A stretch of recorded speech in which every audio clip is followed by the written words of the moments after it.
Quasimandias and I had a really enjoyable chat the other day about a topic which is near and dear to my heart, that of individuality as a man as opposed to group consensus and its relation to masculinity. He recently framed the concept of responsible individuality as a man in a very useful way in one of his recent videos, link below this video, which is all that sometimes is needed for someone to finally see and grasp the idea for what it means. You know, that aha, I get it now moment. He described the concept of responsible individuality as living life from a first-person perspective rather than the third person, which I think is a great analogy, especially for those of us with a more literary inclination. It really resonates. The following are the most salient parts of our conversation. Forgive the choppy bandwidth connection in some portions of the video, but it happens when streaming a video chat in real time between opposite ends of our planet. I hope you enjoy listening as much as we enjoy talking. Basically, you've been talking a lot about non-ideology. Sure. And similarly, like I said, I've been talking about, individuality. So it's basically non-group, non-dogma, non-ideology. And more recently, you talked about looking at things from a first-person, having a first-person relationship to reality and life. And I thought that was a brilliant way to kind of, another very clear and poetic short description of how you should sort of, where you should bear yourself toward. Because it implies, you mentioned also that first person implies trusting your own experience. And these days, you're made to doubt it a lot. Absolutely. And a while ago, I did a video about, I think it was called Truth is Consistent, where you've got all these disparate and different sort of so-called truths and what's right and what's wrong. And I kind of always put your own lived experience, your own empirically lived experience should be first. And then you check the news, and then you read papers, and then you observe, say, if it's social interactions. You sort of weigh all those up. And if they all point in the one direction and confirm your lived experience, your empirical first person, if you want to put it, experience, then you can be pretty sure it's as true as it can get for you at that time anyway, until things change. Sure. And I wanted you to sort of talk more about the first person experience, and then I wanted to sort of relate it to perhaps and get your thoughts on how people who find the concept of living from a first person experience or accepting responsibility, living autonomously, all that kind of stuff that we've been talking about, why they find it so hard and how it might play into masculinity disappearing. And my thoughts about it were, if masculinity and men are almost disappearing from the landscape, right? Men almost, if they can't see, and recently I think Stardust did a video about sort of, men's fraternity and friendship disappearing. Yes.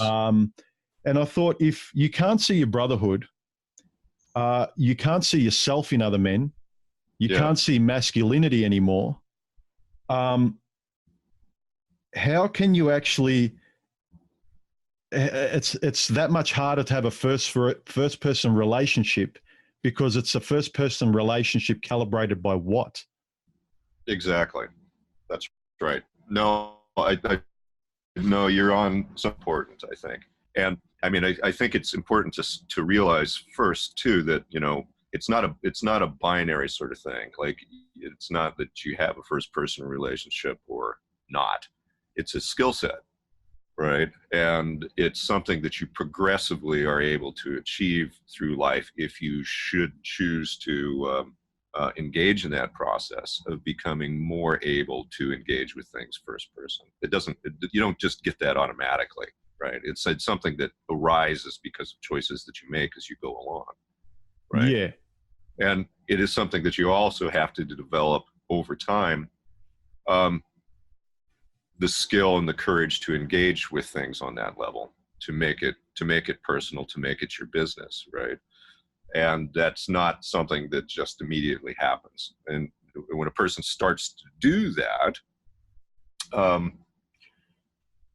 one starts to discover really quick that you do run into the barrier really quickly of personal autonomy, meaning that you can discover quite quickly that you have a legacy of making choices in your life that have created baggage for you or circumstances for you that make first person kinds of actions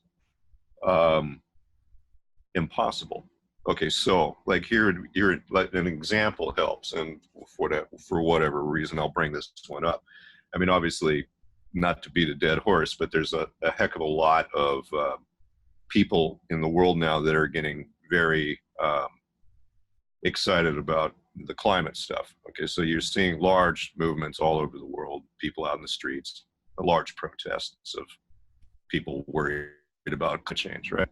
But it's kind of interesting because this particular group of people, quite typically, are, I mean, as I see it mostly, it's a middle class, relatively educated, financially empowered group of people with children who are out there trying to save the world for their children, right? But unfortunately, the legacy of their choices being, first of all, wedded to a career that gave them a middle class lifestyle, having the children, their entire commitment to the culture that they live in really gets in odds or at odds to any kind of really any meaningful first person real adaptations to the problem that they see, right? So what happens in this environment is like you see all this push towards regulatory pressure or scapegoating, or it's the corporations or yiki-yaki, whatever, the rest of it, when in fact, I mean, they're in a position where they want to act in a manner that's maybe more congruous with a survivable future, quote unquote, for their kids. But actually, they're the least able to do it because they're so wedded to job, career, child rearing, family, and all the rest of it, right? So like, it is the legacy of their choices that weren't particularly thoughtful or engendering of autonomy that is the obstacle to the actions that they need to be engaging in if they want to have that work out for them. I don't know if that made any sense, but let's. I mean, yeah, it's kind of like it's like what are you prepared to give up for what you ostensibly are on your pulpit proclaiming is really important? If you're not really prepared to give up a hell of a lot from your position, then is it really that important? Well, no, and you're not going. Unfortunately, it really is yet another manifestation of the disconnect of not having first-person relationship that's arising again and creating yet more of the same, right? I mean, the intelligent thing to do is to change one's behavior.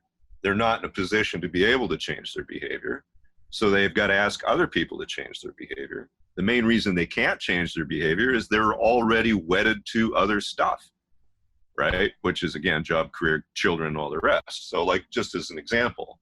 So, like,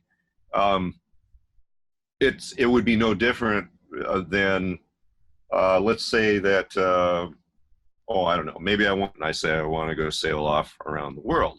Well, if I think that I'm going to achieve going out and sailing around the world by, say, getting myself, again, a corporate job and saving up money over years and years and years and waiting till I'm retired at 70 years old and too tired and old to do it anyway, and then going out and buying some great big expensive piece of crap that whatever, I mean, that's just not going to be a good strategy. Like, the intelligent strategy for people that actually succeed at sailing off around the world are people that have a very modest budget and they buy some piece of crap boat and they fucking go. And like whatever they can, and it's the junkiest of junk stuff. But you do have to just basically jump in and make the commitment to doing it first. I guess, you have the choice in any given interaction, right, to either make it immediate, intimate, and fully engaged with your own personal responsibility in the moment, okay, in real time right now, or you can kind of compartmentalize it and keep it distant, deferred, or whatever, which often is kind of an expression of a lack of courage to have it now, right? So like back to this sailboat thing, you know, the reason a person puts off the actual sailing away is they're scared to do it. Like they, you know, maybe you could afford some $15,000 sailboat. I know plenty of people that sail off around the world, boat like that. But you're too scared to do it because it's too small, and you're like, oh, I need more than that. And it's like, it's not in good enough shape, or blah, blah, blah. So because of that lack of courage, you defer, right?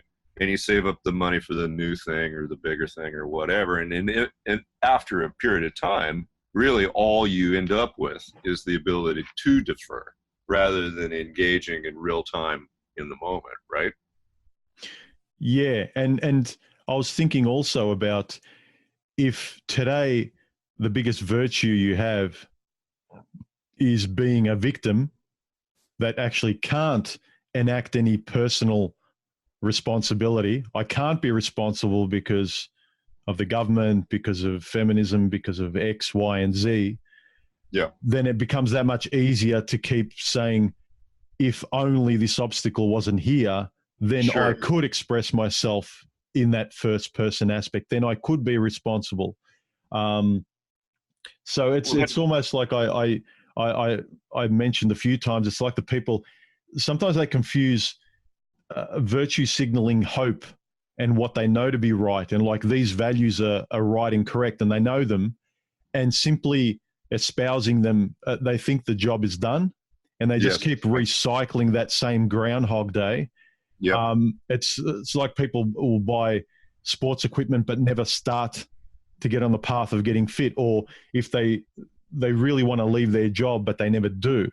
They complain about their wife or partner and they stay in that situation. They complain about, you're talking about the environment, but they're not prepared to sort of, as Jordan Peterson would say, clean up their own room. Like that first person sort of, and like I joke about it, a lot of these, and you've mentioned them as well, these sort of, what would you call them? Like the kind of the fake environmentalist tree huggers, the ones that will stop a sort of a convoy of trucks getting into a forest. Yet when you go and visit their home, there's like pizza boxes and cat shit all over the room. Like they're not responsible for themselves, but they want to save some rare endangered species, you know, in Antarctica.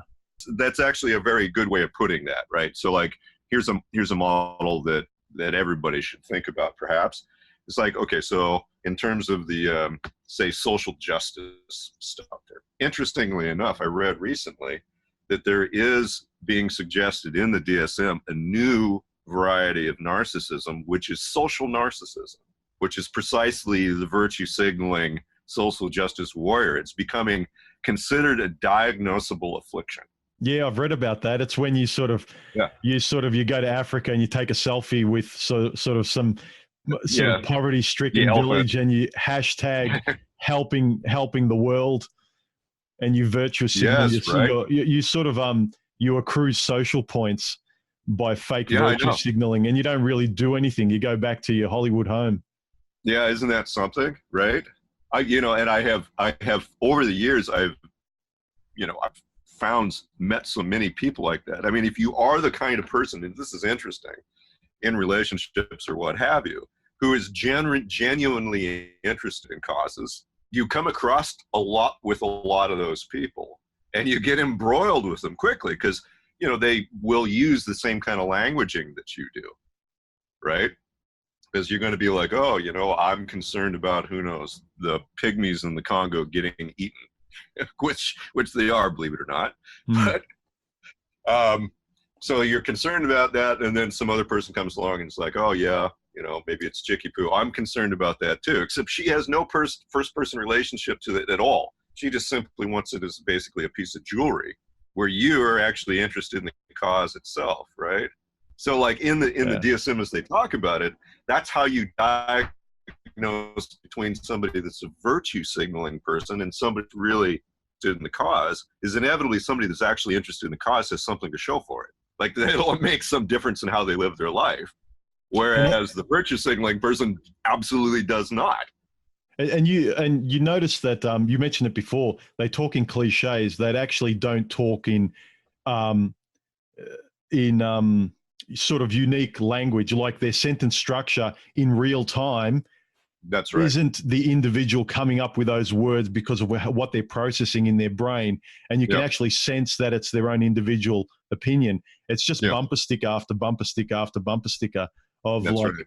I was talking to someone a few weeks ago like this, where I thought ostensibly like this girl had bought a camera and she was working in the corporate area. Now she's sort of wanting to change career paths. And stupid me, I thought it was kind of like something I went through many years ago where I changed my life and I started to do a lot of creative pursuits, which it sounds like you recently as well. Like you sort of you mentioned it as life affirming things, like you're playing your guitar, just doing stuff for you. Sure. And that stuff it's not going to harm anyone. At the very least, it'll help you express yourself, but it might spread itself into the world and you can help others and all that kind of good stuff. But I remember when she sort of said she took up photography and she had enough of her corporate career. But very quickly I noticed with the language, it wasn't reflective. It wasn't sort of, there wasn't sort of that reflective kind of thought about what taking up a camera like I did. I didn't understand her language. And very quickly it became, well, my life was going nowhere. And so I just sort of left that job because I felt my life getting grayer. And so I bought a camera and joined the group to take photos with other people because I wanted to meet other people. And she wasn't interested in the type of camera. And I asked her what kind of photo she took, from what perspective and what she was trying to do and how she saw the world.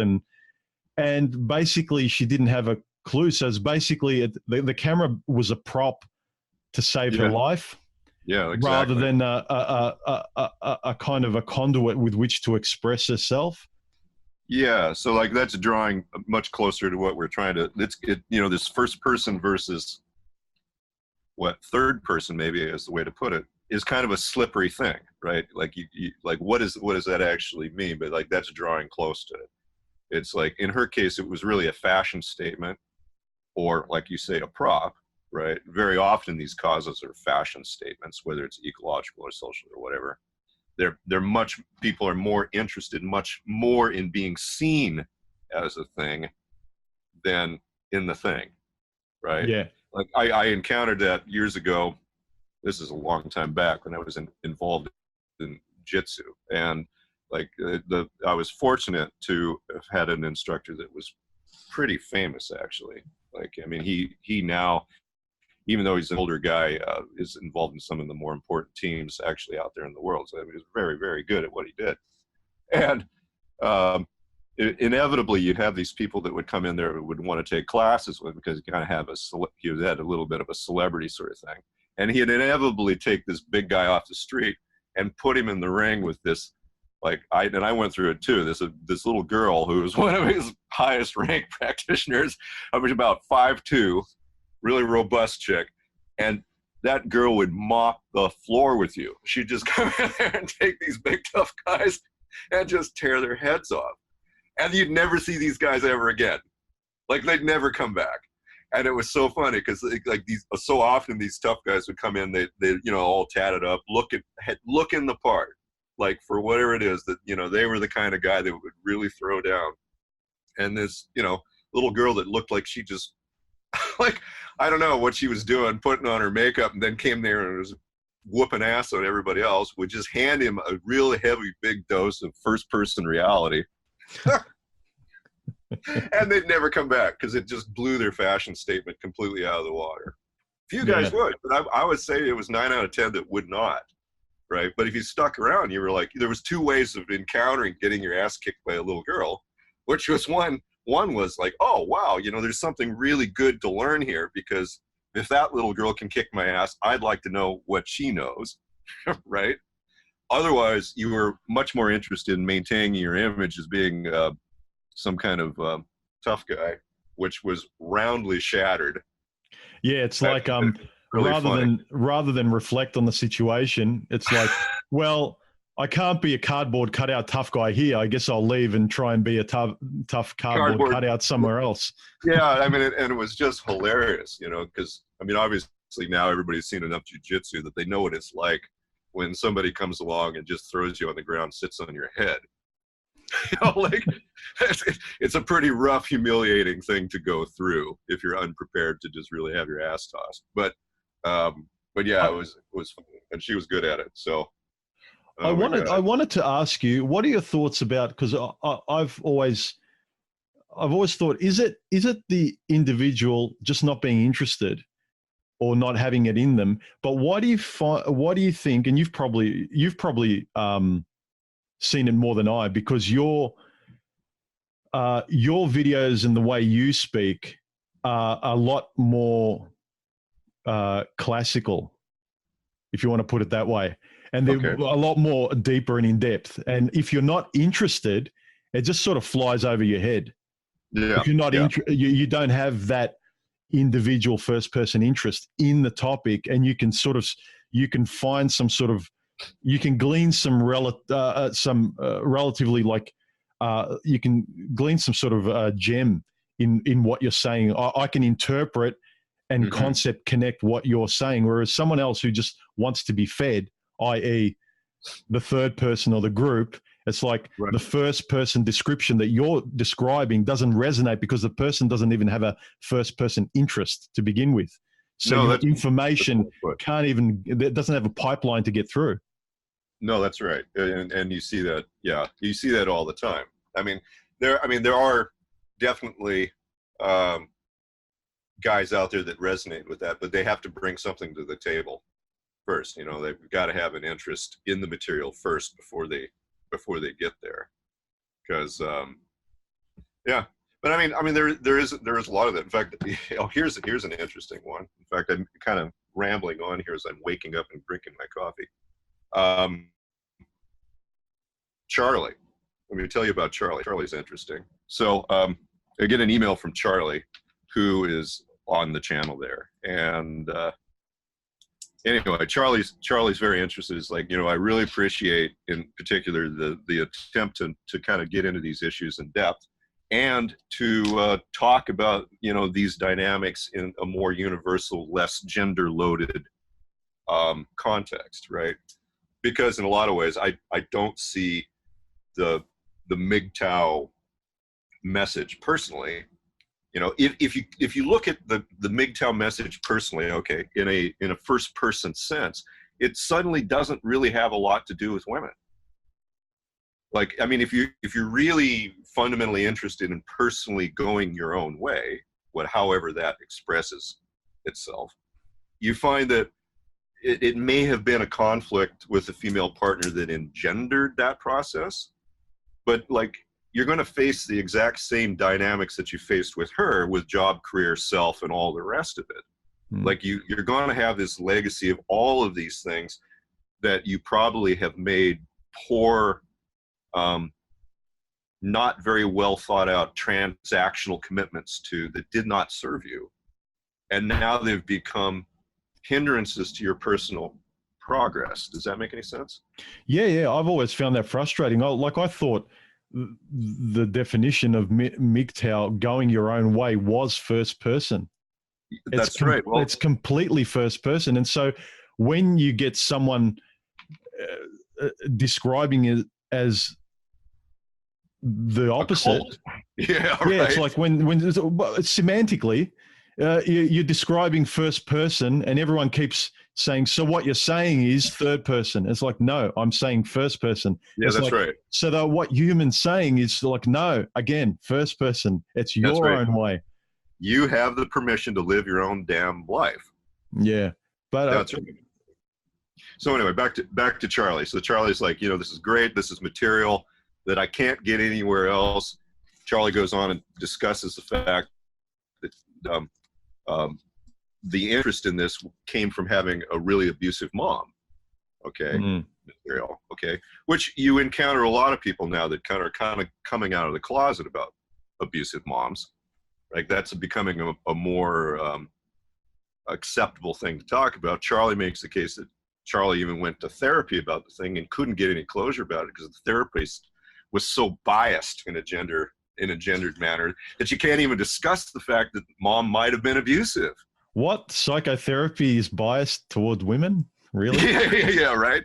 Well, anyway, what makes Charlie really interesting, and it'd be interesting if Charlie weighs in on the channel, is Charlie is a black chick from UC Berkeley in the gender studies program down there. Oh, well, it's fascinating that you could say have an intelligent, educated black female who has a problem with an abusive mother, who can only find information that is useful to her on a MGTOW channel. Yeah. Right? Well, what that demonstrates is that the issues that men are facing are universal concerns. Yeah. Right. You know, another thing I was thinking about the other day, you touched on like parental abuse. Yeah. And one thing I thought about was that so many, like when a lot of the guys in the manosphere will sort of keep pointing outwardly at women, and like, but basically at collectives, Sure. somehow not allowing the individual that's pointing to be autonomous or free, is that sometimes I think that it's a fear of pointing the finger at the individual mother. And so what we tend to do is say, well, female nature, you know, MGTOW talk a lot about female nature. It's a very collective idea. It's like, and it's an accurate descriptor, but what it does is stop you from calling out the individual abusive mother that you love, but rashly you know has done you wrong.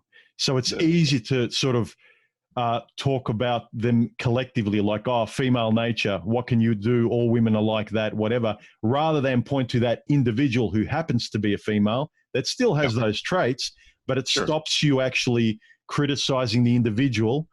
And so it kind of, when you start practicing that muscle over and over again, and you think you're smart about it, because a lot of people, you know, you cite biology and statistics and all this umbrella stuff. It's kind of like an excuse not to point the finger at the individual. And then the more you exercise that, then you get used to not actually being able to see yourself in this first person. If it's always, oh, me as a man, you know, us men, we are X, Y, and Z, and it's not fair that us men are treated like this and women are like X, Y, and Z. And the more the conversation is talked about in that way, I think it's that people get used to training that muscle. And it's not wholly incorrect, but it sort of, it doesn't exercise the individual muscle much when you're talking in a group fashion all the time. Like even philosophy, it's a very individual thing. Well, if it's going to have any benefit to you, absolutely, right? I mean, it's like, imagine if you wanted to be a musician, but you never picked up an instrument and all you did is talk about it in the abstract. You know, imagine that you wanted to say, I don't know, be a triathlete or something, and all you did is read books on nutrition and fitness, right? Like, I mean, at some point you've got to make the effort immediate. And certainly in the case of, you know, I mean, this talks back, I mean, Artie Lang again kind of fits into this as well. It's like, there's no way that you're going to move forward or mature from some injurious thing without making it absolutely personal. Yeah. Right? There's no way that you're going to come to any kind of closure about what, say, Chicky Poo did to you or who else did to you if you don't make it absolutely personal. This person did this to me in the absolute most intimate manner possible. And that's, you know, bound to be difficult, right? You know, picking up the instrument's going to be difficult. You know, trying to get some fitness is going to be difficult. Like to actually try to get some psychological closure on an injury is going to be difficult. Like, I mean, that's reality. But like, do you want to be that in the abstract, or do you want to be that first person? And I think you're right. Like, I mean, that's a good indication of that. I mean, it's, again, a lot of it's simply fear, right? You know, like how far down that rabbit hole do you want to go? I mean, the fact is, if you move from the abstract to the personal, now suddenly you run the risk of making mistakes and failing. While you keep it in the third person and abstract, like there's really no mistakes that can be made because you're not doing anything, right? But at some point you do have to pick up the instrument and play, right? Hypothetically. And that's the choice. But once you do that, you make yourself vulnerable.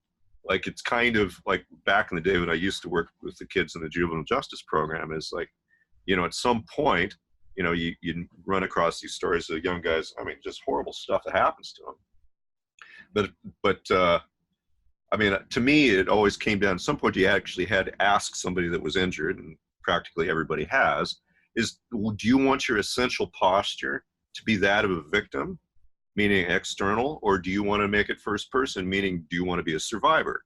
You can define yourself either way, right? And there's benefits to either. Like, I mean, if you define yourself as a victim, well, then very often you get group identity out of that with other supposed victims. You get to kind of keep things external and non-first person, so it's not super threatening. But you also don't move forward, right? Defining yourself as victim permanently arrests you in that state. Survivors are not bound by limits. Once you've defined yourself as a survivor rather than a victim, you don't necessarily have that group identity anymore. You've made it first person. Suddenly, first personal responsibility is a great part of your life and your choices. You can screw up, you can make mistakes, but you are on a path where you can actually grow. Yeah, right? I think the word survivor has been ruined by women for me. Yeah, exactly. No, I got to see that too, right? But I see. Yeah, but You- I see like that if you don't take the first person, if you're always relating to life in terms of third person and the group, Sure. You don't have very much intimacy in your life as well, because it's always vicarious, isn't it? That's right. Yeah. That's it. I mean, that's exactly it. But it's largely risk-free. Yeah. Yeah. I mean, in my last video, or the one before, I was talking about the importance of actually not just making a choice, but living with it, and making mistakes and falling over, and like even expecting it. Sure. And not worrying about it. And at the essence, it's kind of like there's a lot of freedom to be had from that, rather than I'm not going to write that page until, I know how to write perfectly. I'm not going to, I mean, the whole point of me making the content I make wasn't that I trained before I made my first video, is I was going to just stumble and fuck up and learn how to color grade and film and learn the audio as I went, and have fun doing it while having things to say through the content that I was learning to kind of make, and I know it's a healthy thing to do. Perfection doesn't exist. It's like, good enough is the best thing you can do, and keep being good. And you get better at it. Like you were talking, you've shown examples of yourself, with playing your guitar and sailing. Sure. And I love what you do, because you're just sort of trying things out, and you're pointing yourself in a direction and that you just feel like doing, and not worrying about so much so a destination or getting anywhere with playing your guitar. But well, I mean, that's an essential quality of any good musician. Like, I mean, if you're one of those kind of people that just think that you're going to just pick up the thing and excel, like, you're not going to get through the first 5 minutes of your practice.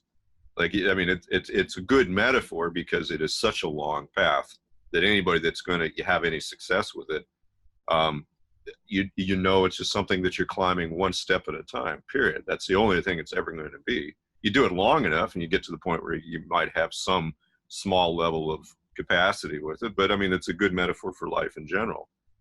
It's important to know, right? It's generally artists and musicians, they tend to be very first person focused.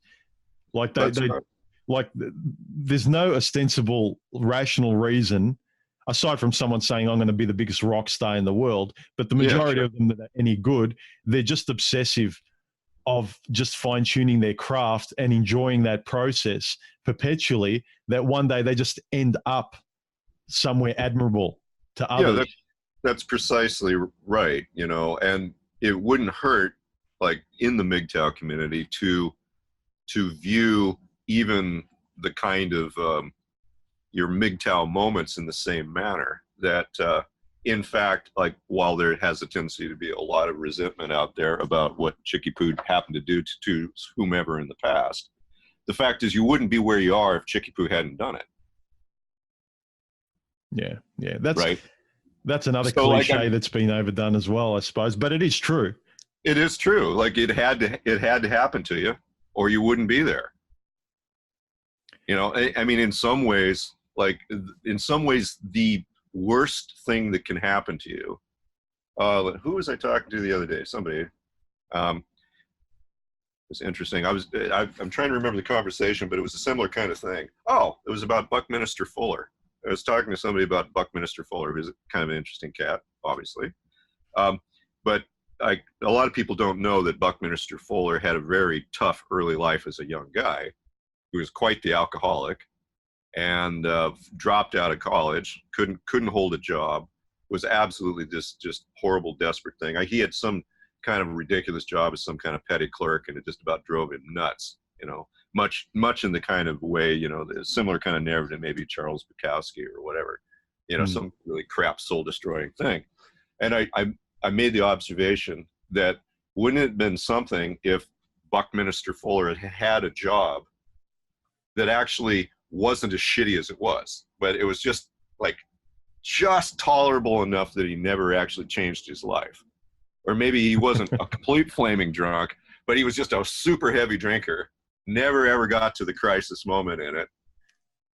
So the fact is that mediocrity could have absolutely in 100% way have defeated his greatness forever. If it hadn't have been just so shitty that he just absolutely had to just freak out and do things completely different, well, then none of his work would have ever happened, right? None of those ideas. And in a lot of ways, that is what happens to all of us. Like, in some ways, the worst fate is to be stuck in a shitty thing that is almost, but not too shitty. Yeah. Right? Yeah. So you hang in with it because it's awful, but you're not willing to make the change because it never really crosses the line in being a disaster. Sometimes it's not bad enough to leave. It's not bad enough to change. Well, that's I've pondered that sometimes as well, where there are some guys that will say to me, why do I still interact with females, or why don't I just avoid everything that annoys me? Sure. But I feel like I can't close myself off from the world because I've done that for short periods of time in the past. Right. And I really feel my spirit dying. Sure. And it's not so much that I need to fight against something, but I need to relate to the world.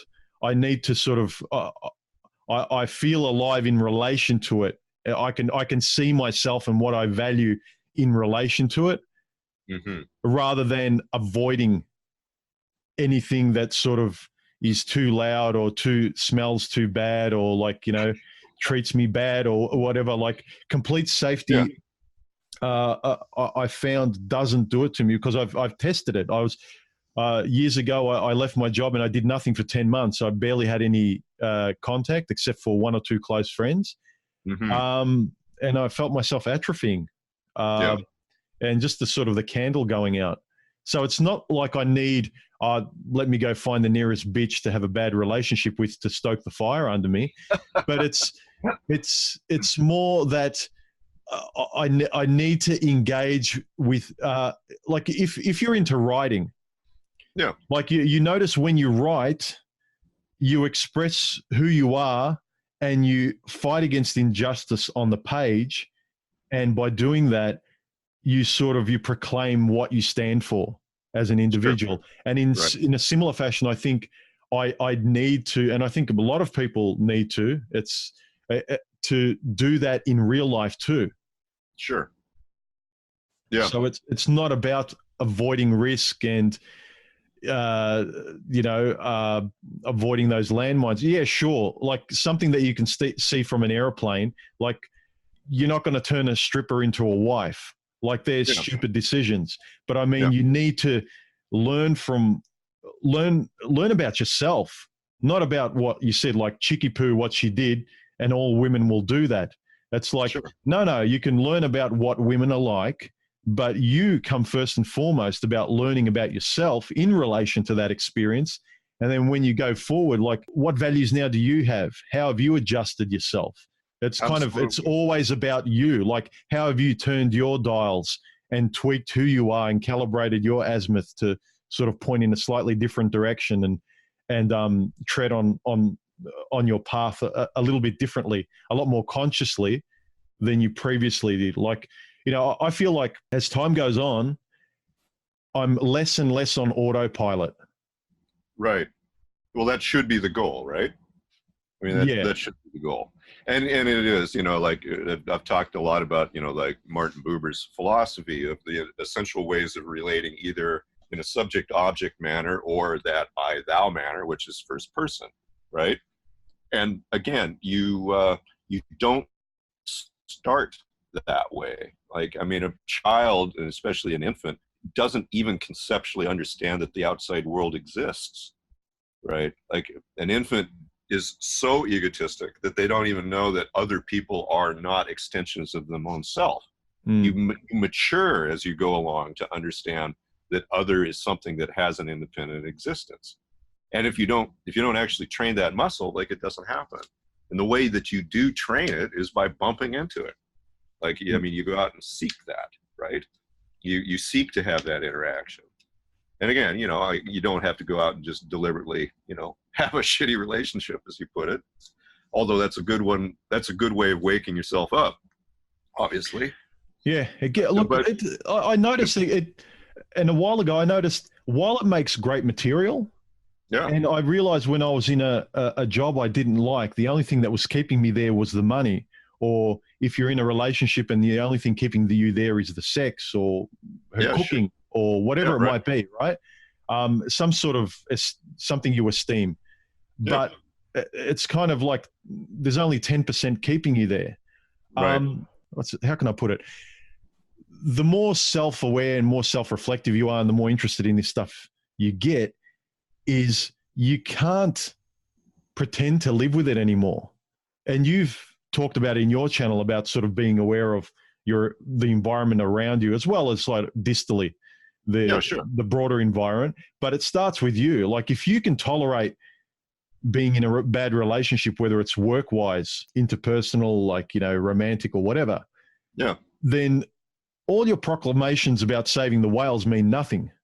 They're almost a convenient procrastination, Yeah, and it's a projection that takes the fruition of real action.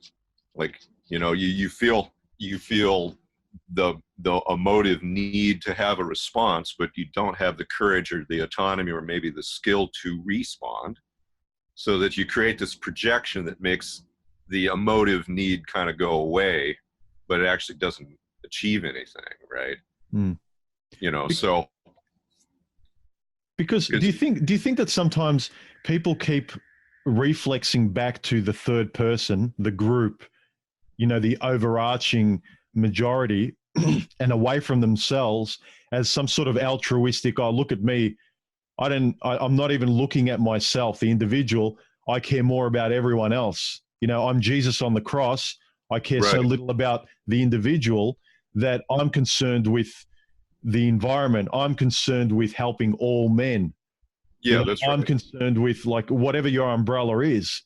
Sure. But it's very little, the language that we referenced before, you talk to someone and there's very little first person introspection and concept connection. They're all bumper sticker quotes, sort of trying to sort of pantomime first person individuality, but really all they've known is the group speak, being altruistic, talking in terms of the collective, but somehow it makes you feel like a nice individual that can be patted on the back because you're a cog in the machine. Yes, and you're hitting on something that's really quite interesting, because in a lot of ways, what you're describing is the mistaken efforts of a person who has a very alienated, non-person relationship with reality. And they don't recognize that, but they are reaching to have a relationship, an external relationship, from that perspective. It's like they have this very inherent I-it relationship with other, whatever it is, life, okay? It's very fractious, but not recognizing that divisive schism that they feel with life is engendered by their inherent internal posture. They're using strategies that come from that failed posture, and it becomes self-reinforcing. So like the funny thing is, it's not, oh well, you know, I want to have a I don't know, better relationship with anything. Let's use Chicky Poo. Okay, let's say that you want to have a better relationship with Chicky Poo that's more intimate, right? Isn't achieved by you and Chicky Poo both accentuating the I. It is achieved by having by becoming less attached to the notion of other.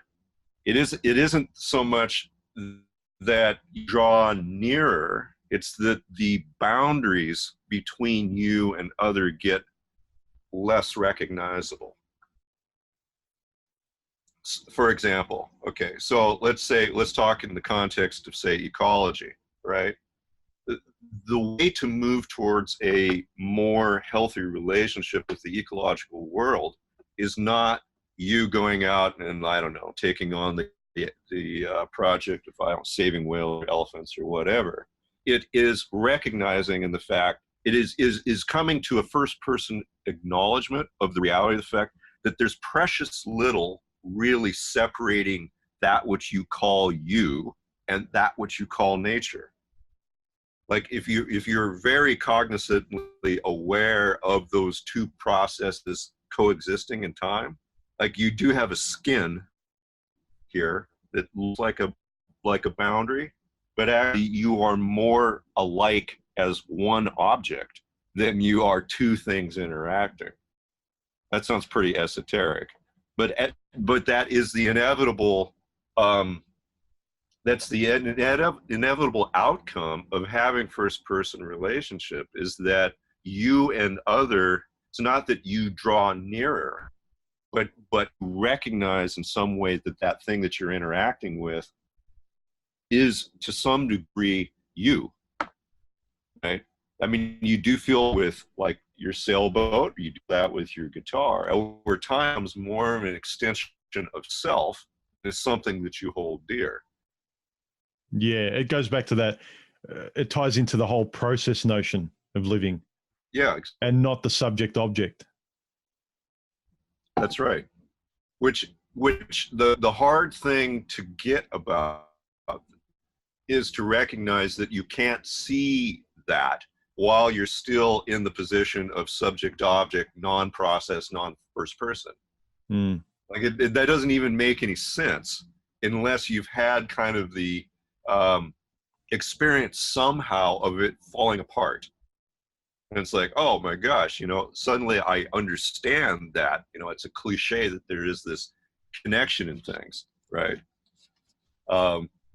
Often, like what you find, I had this conversation with some people the other night too. It's like people that are, you know, yoga practitioners. They're not something that I'm into, but how very interestingly, not recognizing this particular two different ways of looking at the world, these two different metaphysics of subject object or first person process.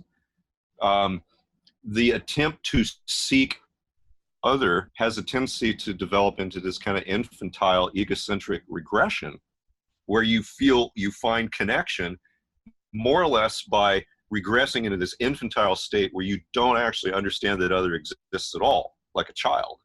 And that can engender a sense of connection, right? And the other more traditional way that you see expressed in thinkers that are a little more advanced on that is more or less the dissolution of self into other. Like, so from the subject-object perspective, in some ways the other gets absorbed into self, and the other way it is self gets absorbed into other. In a lot of ways, the choice of living that first person life is, like Terence McKenna would say, jumping into the abyss and discovering it's a feather bed. Like simply making the commitment to involve yourself, which is going to feel very unsafe and very out of control, because you are to some degree making the choice to commingle your agency with this larger system. Yeah. And let it ride on you. And if you're not willing to do that, well, then that intimacy won't be accessible to you. Yeah. And I think with guys, there's a resistance because of the classical mathematical scientific approach that a lot of guys take, where, Sure. you know, these external scientific things exist, and a lot of what you're talking about is esoteric and subjective. Yeah, that's and it's right. sort of just floating in the ether. But Yep. what you talk about in terms of if it's always the third person, like I think what you said before made me think of, someone described it. I can't remember who described it this way, but I thought it was a beautiful way of describing it, where people go through a process of enlightenment, and most people are at the stage of everything happens to me. And then the second stage is when you wake up and you recognize the individual, the third person, the first person. It's like, no, everything happens by me. And then the third, more advanced stage is everything happens through me. So it's everything happens to me, everything happens by me. You recognize the self, the power of individuality and responsibility. Then the more advanced sort of spiritual connection with, like you're talking about, living things. And, you know, I talked about before, men not even recognizing, like, not being good to other men and not seeing that other men are themselves. Like Sure. that kind of natural masculine connection to other men that are essentially the most reflective thing you can relate to. We don't even see that. Masculinity disappearing, that you can't even recognize that as a reflection of you. And that's the problem. You can point to these things that I can agree with all these guys, but what I can't do is sit there and wait to die. No. It's kind of like, I just can't. Like, if there's a way I can even reframe how I think and my will, I'll do it. That's right. And it's that I've said it. It's the difference between, the glass is either half full or half empty.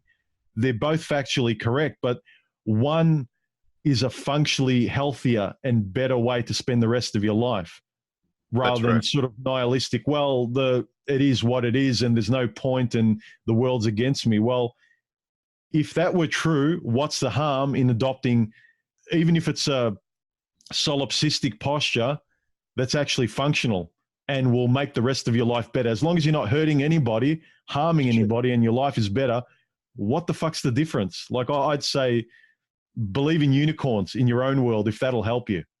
Yeah, exactly.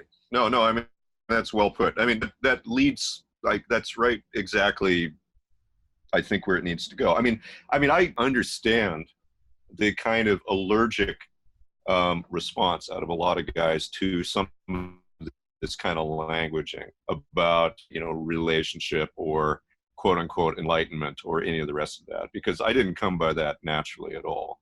And I held for a lot of years those kinds of topics really in a certain kind of disdain, mostly because I didn't have a first person relationship with reality.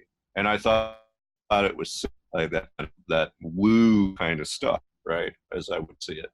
And very typically, the kind of people that did use that languaging or were interested in those kinds of things, I found to be kind of superficial assholes.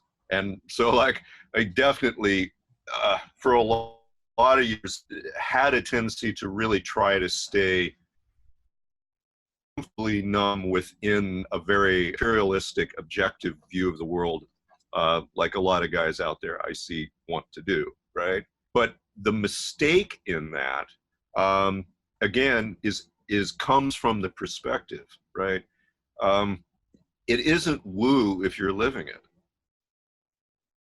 Like there's nothing esoteric about esoteric tradition if it's real. Like once you get out there and you're actually engaged in this first person relationship with reality, it's no longer metaphorical. Like it's only metaphorical to you if you're not doing it. Yeah. Like Yeah. I had a really interesting experience when I was living in Hawaii and like learning to grow taro there, because that was part of the kind of sustainable living thing that I was doing. And uh, I was drug out to a particular farm where the old guard was quite fortunate to meet these people. People that had been traditionally growing taro for a long time, 6, 7 generations, right? And I remember the old guy handed me this particular piece of taro cake. He says, "Please take care of this. This is my family," right? And this was kind of interesting because I remember very much standing there on this guy's farm and him saying to me that this taro was family.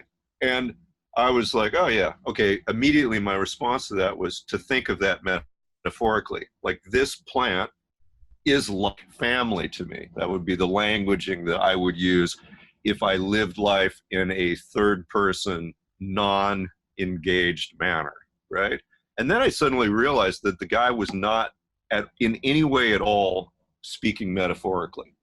Like this was a plant that lived with him and had lived with him and was under his care and in his household for as long as sons and daughters and uncles and aunties and all the rest of it.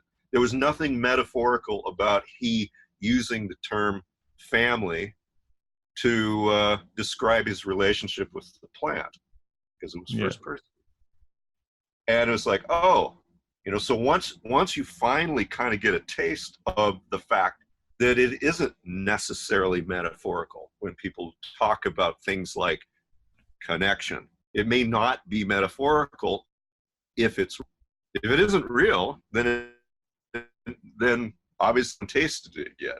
But if a person starts to kind of think, okay, well, I'm going to deliberately go out and try to engage with life. I mean, the great place to start is internally in a first person manner, because you have to have a first person internal relationship first, right? Once you start to get the taste in your mouth of what like, then you can proceed, but it doesn't come naturally. Like it is a skill that you do have to develop and exercise. It's fascinating. But like you're saying, like what is the alternative? Lock yourself in a room in a completely virtual environment that's fabricated and safe, this solid, like you say, solipsistic, supposedly pain-free existence. I mean, I know it's not going to be pain-free. It can only be numb, right? Like you're rather missing out on the whole point of living. It's kind of a corollary to that comes from Joseph Campbell, is something I watched that he said the other day. Like one of the mistakes that comes from Western tradition when you use the term, say, enlightenment, is to make the mistake that enlightenment is one thing, which it is not. Enlightenment is an experience that you have, that you can have with a cup of coffee, you can have with a bad relationship, you could have with addiction, you could have with a walk in the woods. Like any given thing that happens to you in life has its own inherent possibility of that first person relationship emerging. It's everywhere. Certainly it's probably easier to do it if you sit on a mat in a monastery for 30 years, but there's no reason you can't have it at the plywood mill either. Or anywhere else. Any given human experience has the potential of being instructive and peak. Like you talk about terms that have been co-opted and bastardized, Sure, even commercialized, And it's a shame because they're things that could help people. They're doorways of speaking semantically that could actually open sort of doors for people to walk through and understand themselves a lot better.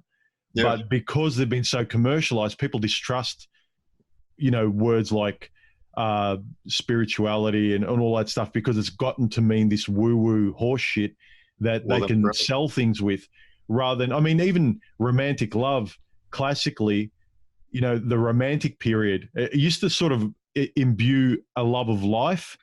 And now all it means is buying Chicky Poo a ring. It's wholly, it wholly means the love of another.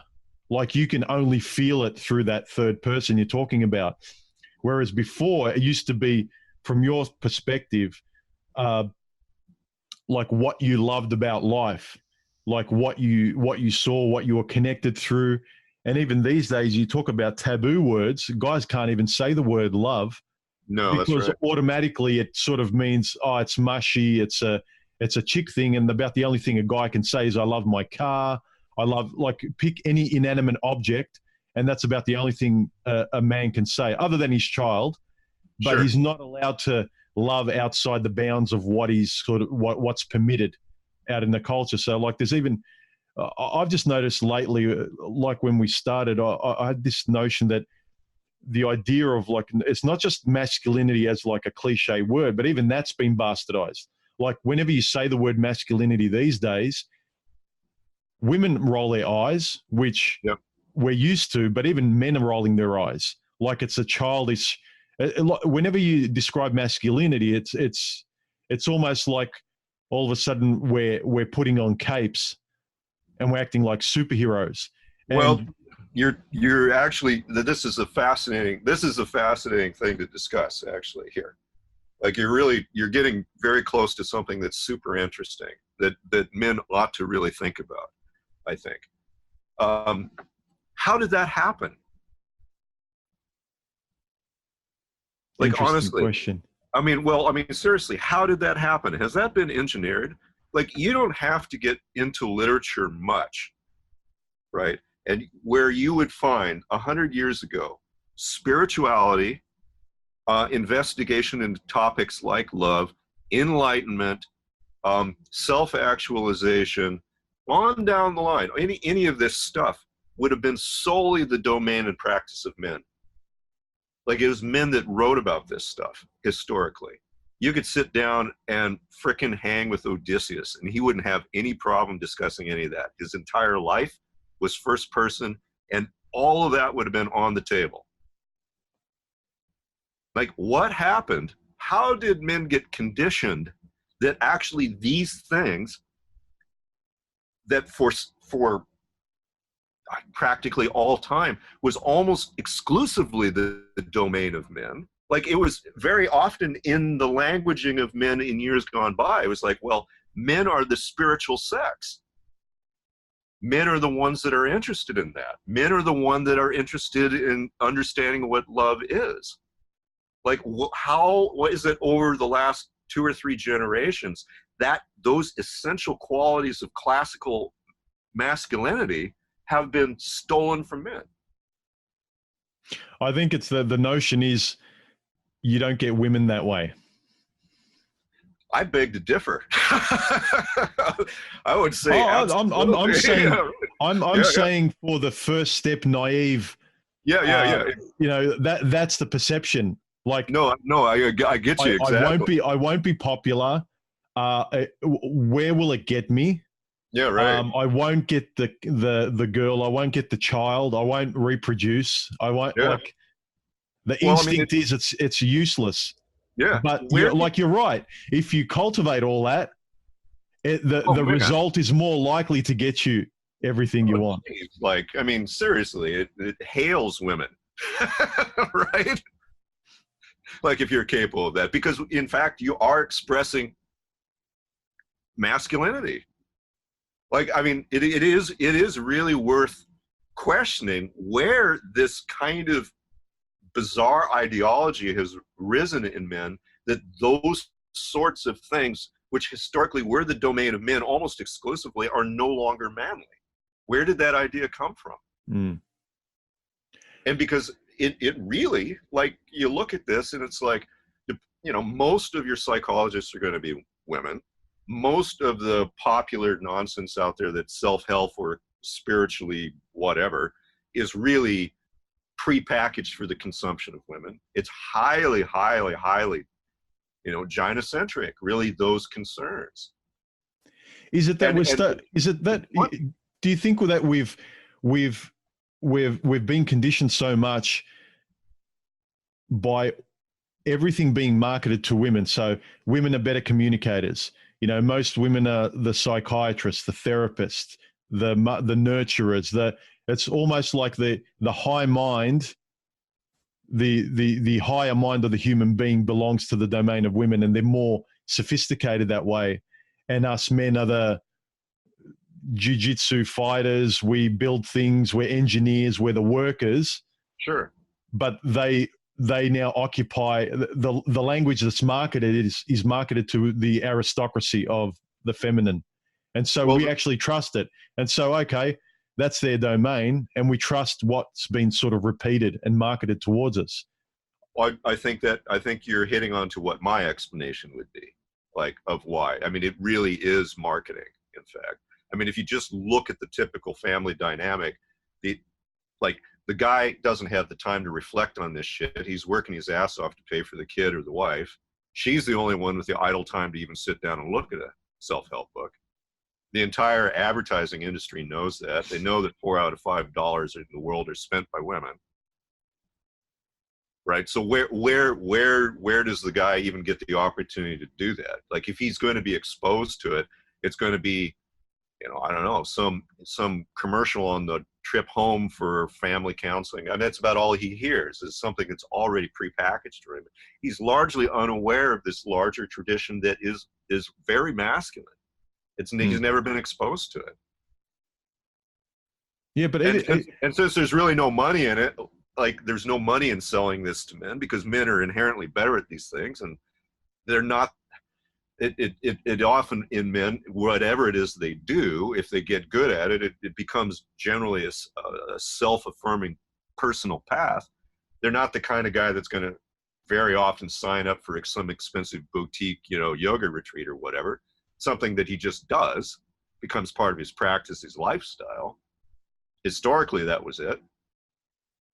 You know, but I mean, it's fascinating. It is fascinating to me, and that was a real kind of revelation to me. And I don't know why, like, that wasn't immediately apparent to me as a young guy either. Like, you know, you would read stuff like, I don't know, oh geez, like, you just go on and on and on down through it, right?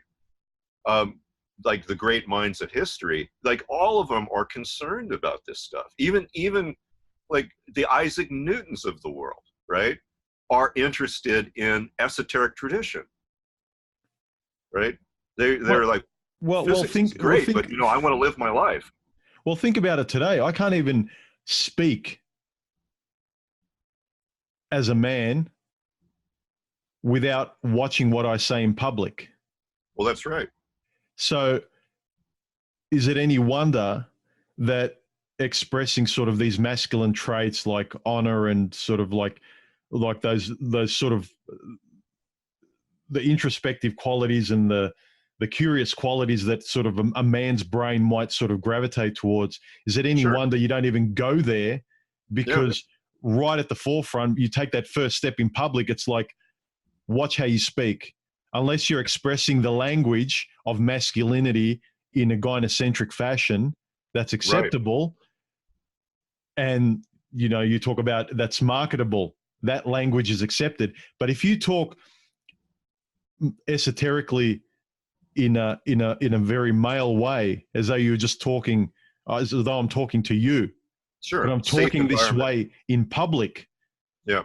And I notice it with myself when I'm around family members in groups that I don't kind of intimately know their opinions, politically especially. I kind of I speak a lot slower. I cherry pick words, and I try not to offend. And it's a very diluted language, diluted communication.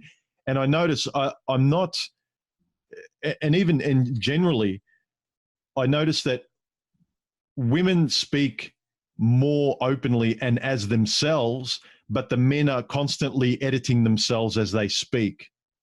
Absolutely. And because I kind of pay attention to language and I read between the lines, I'm watching men in groups and family members, they're editing their responses to conversations with women, whereas women tend to be freewheeling and they're not editing themselves. So they're expressing themselves. Whether or not they're expressing individuality is beside the point, but I just noticed men aren't expressing masculinity. And even when you say the word, even now, I don't like myself that I'm conditioned to kind of cringe for a microsecond when you utter the word masculinity. And I know it's wrong for me to cringe at it. And I wonder why I do, because I know it's important and I know it's disappearing. Yeah, I think you just said it, because we have been conditioned to view masculinity from a gynocentric lens. Because what kind of happens if you do that? Well, the immediate seeking. I mean, there's an immediate seeking or sneaky kind of expectation that it's silly, it's trivial, it's self-serving, it may not be authentic, right? It might be all of that. It's not like some personal expression, but it's very easy for the expectation of to creep in that there's something kind of inherently goofy about it. You know, like the same kind of emotion that you hear when Chicky Poo wants to talk about astrology or something of that nature. It's like, oh, well, that's a silly thing that you think that's gratuitous.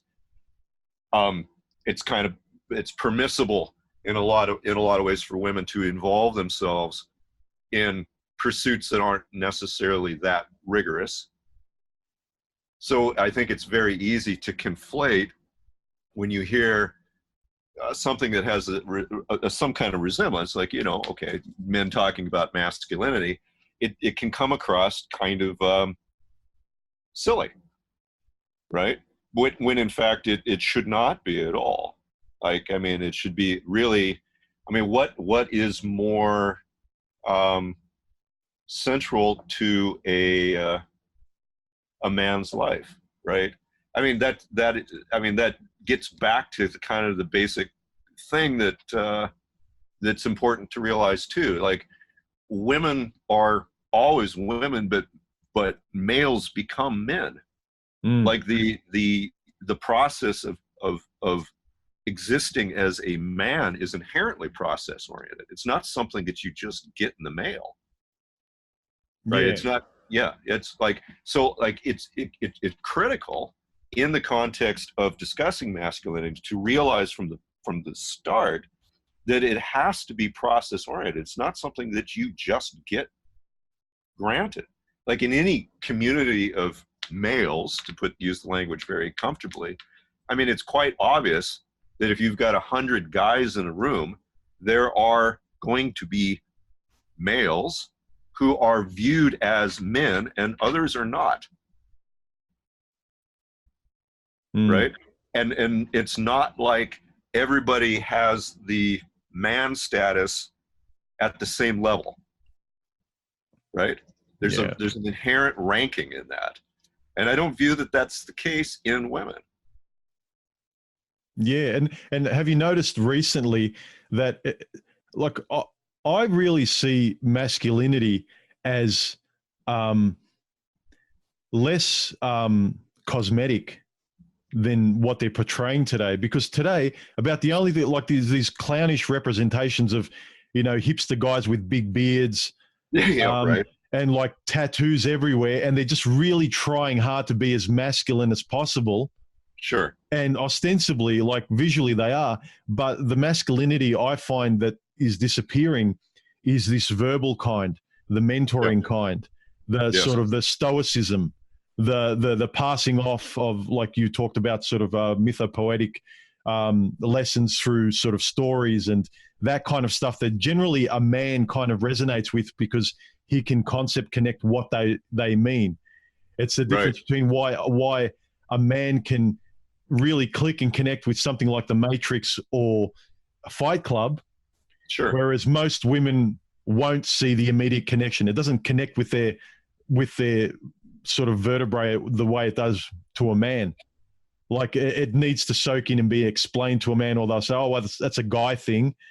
You know, a lot of, I'm amazed at how many people I've talked to, not now, but when The Matrix came out, because right now it's sort of, there's a whole following of it, where Sure. they didn't actually see the meaning. They didn't resonate with the meaning behind the movie. They just thought it was a great action science fiction flick. Yeah, that's right. And a lot of that stuff in The Matrix, I think, not masculinity, but as in that kind of truth-seeking, who am I, first person, responsibility, that stuff, that tends to be more masculine, because a female tends to be taken care of by the tribe, or, you know, she has that, she doesn't need to be an individual. She doesn't need to be first person.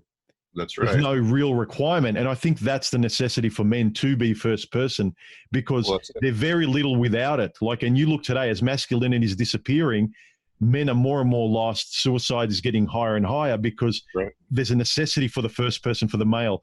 It's not required for the female, which is mainly why as I'm saying these words, maybe that's why they're making it clownish to be male or masculine, because gynocentrism doesn't need it. They get a soft landing, but we need it. It's essential for us. Without knowing the individual, we're spinning in the void. Well, like we don't know anything. We don't know how to calibrate ourselves without it. We don't get a soft landing. So we need to have that individual first-person masculine approach of understanding life through ourselves as a person who's the human doing. We're not part of a machine, really. We can operate in it. No, absolutely. We don't get that option, right? We don't get that option. I mean, and it's fascinating to reflect on this, because precisely I see this as what is really lacking in a lot of guys' lives. Like, let's look at somebody like we've both discussed, say Marcus Aurelius as an example in Stoicism. Okay, so like a lot of guys find Marcus Aurelius to be quite resonant with them. They find, you know, like that Stoic worldview to be valuable. But there is a message that is in Marcus Aurelius that isn't immediately apparent, and that is that, imagine, for example, to be able to convey a Stoic, like the Stoicism in the manner that he does so well, without having a very good grip on, in essence, what we're considering esoteric stuff. Like, how on earth are you going to, in a masculine manner, manifest constructive Stoicism without having a very solid grip on what love means? Like, imagine trying to express, I don't know, loyalty as an example that you bring up. How do you express loyalty without having a very firm grip on what love means? Well, it just becomes clownish. Yeah. You know, so like, I think guys are doing themselves an enormous disservice by setting aside or not making a priority out of discussing what we're calling these kind of esoteric first person, I, thou, love-based, process-oriented way of relating that I think previous generations of man did have, and in a manner that was so near masculinity that they didn't even recognize it a lot of time, unless you were the kind of person that really made it your stock and trade. But that basis was there. I mean, ask the question of the people in your life who have most effectively expressed love, to use that very uncomfortable word in men. Were they men? Are men better at it?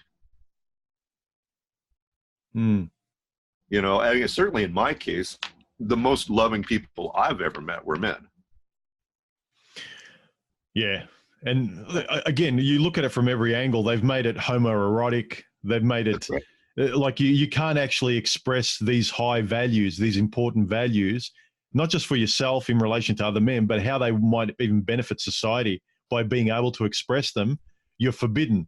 It's like, oh, they're going to look down on me. They're going to call me this. They're going to call me names. They're going to say I'm a homosexual. Like, you can't utter certain words where you talk about the old tradition of Marcus Aurelius. Like, when he'd mention honor, he'd talk about loving his brothers or fellow men. And it'd be quite normal. and it'd be in relation to honor and pride and strength and tribe and all that kind of stuff. But now it's all been broken apart.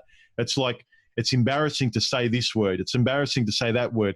And basically masculinity has become just clownish male posturing. That's all it's seen as. And That's what's right. the right way to speak? It's like whatever will make women happy. Speak that way, and that's the way to be a man. Yeah. Yeah. Well, in some ways, you know, to use the really snotty term toxic masculinity, if there is such a thing, it is that cardboard, you know, cookie cutter projection that is kind of devoid of any kind of like authentic masculinity. It is that silly projection of what are considered culturally as male traits without any core. Right. So I don't know. I think a lot of guys would be very well served to recognize that this is their honest, legitimate domain, and they should really make it like a priority. Because I don't know how you calibrate any of the rest of your stuff without it.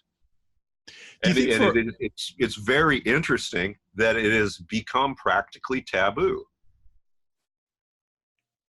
Like for me, I was just thinking, is a really good starting point, although it could be like jumping off a cliff.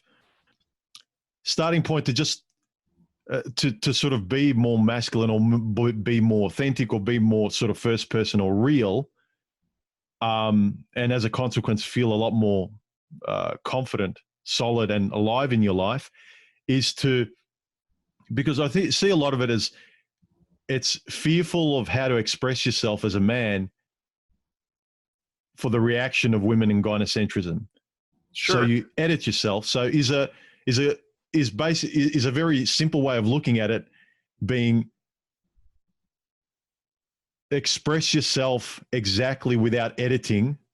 I mean, you don't have to be an arsehole. Articulate and honest, but without caring what women think. Well, yeah. And is that a good step to sort of feel more, not masculine, but I don't know. It just seems like a... I think maybe maybe another way to put it would be if you're going to have have hierarchy in your relationships, right? Meaning that your relationship with your own personal integrity needs to be paramount. That's first, right? Your relationship with life needs to be close to that, right? Your relationship with reality. I mean, I think the mistake that guys make is they make relationship with chickie poo their primary relationship, mostly because they're lacking the other ones. Like if you've got a solid relationship with yourself that is loving and caring and nurturing, and you've got a solid relationship with reality that is the same, I mean, chickie poo just isn't a big enough entity, even the best in the world, to compete in that world. Right? So that she matters only as insofar as she relates to your values, like the things that come before. That's right. Yeah.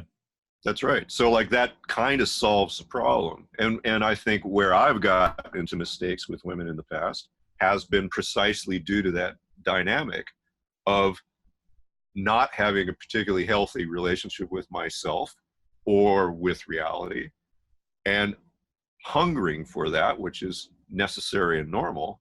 You seek it in her. Yeah. See what I like. In fact, it's unfair. It's unfair for you to even do that because she's not capable of providing the same level of depth that like life itself does. I mean, that's silly, right? Like it's a dumb thing to even expect of a person. And if you suddenly change that whole worldview, it's like, oh man, I want to have this first person process oriented relationship with reality, and chickie poo over here, hopefully who's doing the same thing to some degree, can really augment that process. Well, it's just a totally different thing. And it's also something that she can actually succeed at. If you're expecting her to provide frickin' everything, she's going to fail. Yeah, yeah. I'm almost embarrassed about what I just said before because I reflex back to third person. Like, is a way to be more masculine is to not be afraid of what you say to her. So I'm focused on her again. Again, it doesn't matter we're so conditioned to think in that way, right? Yeah. I find it really fascinating that it is a skill. Like you have to deliberately exercise that muscle. I find myself as well, like I'll have moments where I'm having an argument, whether it's with an ex-girlfriend or a female, and I'm really frustrated. And then I catch myself, it's like, why the fuck do I care? It's like, I'm frustrated. I'm trying to get her to validate my reasoning or my perspective. And whether we're not speaking the same language or there's just two opposing teams, like I'm really trying to get her to validate my existence or my view, where it really doesn't matter. Like I should be fine with when you see that the person's not speaking your language, is to sort of walk away and live and let live and change the subject. Like it's this kind of, I need them to sort of validate what I know to be true. Yes. So is innate or is that conditioned? And I'm gonna suggest that I believe it's conditioned, not innate. Well, there's biology involved. Oh yeah, no doubt. I mean, we have the predisposition to be conditioned that way. But because here's the thing, come across that way. yeah, right? but here's the thing. Sometimes I don't know. Like I don't like being in control too much because I used to be that person in my past. Sure. And it didn't bring me any good. Like it brought me to a sort of dead end. Right. And when I let go of control, I started enjoying my life a lot more. It was pretty much a rebirth. But if I'm kind of denying, like I can't control, like when you're saying it's conditioned, yeah, it sort of implies that like I can gain more control over my biology. And I know that my prefrontal cortex is just keeping my limbic system happy. So I know there's only so much free will I have. Right. So it's kind of a balancing act, because the moment you think you're outsmarting yourself, and like I really feel it's better to relax, not to try and control much. So when I'm in a situation with someone else, like I don't have to catch myself and go, why am I trying to control the other? You know, relax, human. Like you just control yourself. You're falling back onto old habits, and then you talk to yourself that way. But you want to relax and not have to consciously talk to yourself like that. You want to automatically think and act that way. And like I feel like my nature, my biology, and you're saying is it conditioned? Oh, that's a tough one. Well, I mean, think about think about you as a young guy and what strategies you discovered early on that provided you a sense of validation, right? Because that is the button you learn to push the best. And that's probably the button most of us are pushing. And I would suggest for most men, it starts with pleasing mom by having compliant behavior. Yeah, yeah. And then there you go. That's the biggest button you've got in your head that gives you validation. And very quickly, comes the first girlfriend, and she does the same thing. That's right. So you are conditioned from the start, at least very much as I see it in the culture that you have in the West, that is what guys are really rubber stamped to do. Previous generations were probably not so much like that. My dad, or previous generations, say my grandfather's generation, that would have not been the case. That would have been his validation would have been working with his dad in the pear orchard. Yeah. Right. And it wasn't compliance of behavior. It was performance in a real environment that had his buttons pushed. But anymore, I mean, for the average young guy, it really is, you're almost trained like a poodle with treats. Yeah. And you're being raised more and more by single mothers too. So you don't have the masculine influence of like working in the orchard with your father that you mentioned. Like you don't have that away from the, like sort of a more objective away from the female perspective. Your mother raised you, but then there's that sort of severing of the umbilical cord. and like a lot of, ancient traditions, when you're a teenager, you become a man through ritual, and then Sure. you're mentored by the elders, and you go through all this process, and then you return to the village later on Yeah. as separate from your mother and the other females. Like there's very much a separation. Whereas now, like this, It never happens. It never happens. And like through channels and like online, like these are the sort of small simulacra you get of any kind of masculinity or mentorship. Yeah. Like you've probably got it, and I've got it. Like people saying, you're imparting like fatherly wisdom to sort of younger guys or something. Sure. And it's kind of like, yeah, I never got it. Like I stumbled and fell, and I listened to other people and I read books. But when you think about past generations, we would have got it directly from fathers, grandfathers, less so from books and people we didn't know. Yeah, but it's funny how I'm learning from people I don't know, living on the other side of the planet, having conversations that resonate with what actually feels and resonates to be real as a man, and like how this makes me feel more alive and connected, and working through my day to day, rather than repeating everything my mother and all the females tell me to do, but I'm always consistently wrong, and I feel shitty, and nothing I ever do is right, and just rinse and repeat and just roll the dice again. Maybe tomorrow you'll get it right, human. Whereas I talk to men and it's kind of like 1 + 1 = 2. Sure. Okay, that makes sense. And like when I try those things out, they work for me, like irrespective of the opinion of like the external party, whether it's women or the world or jobs. Like, so that's the difference, where the information from men actually works practically. I can implement it. And we talked about ethics before, but whereas the female directive is the same, and it's amazing. You just keep trusting it every day, even though it fails. It never works for you. It's not your language. Yeah. Yeah. Well, I mean, just imagine how, this is made of so much by Joseph Campbell in his discussion of, the hero's journey. Like, I would suggest that for most men, for most of history, some kind of hero's journey was just part of living. Like that was expected, whether that was formalized because it was in the tribe you lived in and you had to go, I don't know, hunt a lion or some silly thing, right? Or whatever. But it was recognized as an essential process necessary in the creation of healthy masculinity. We simply forego that. We do not do that in our culture, right?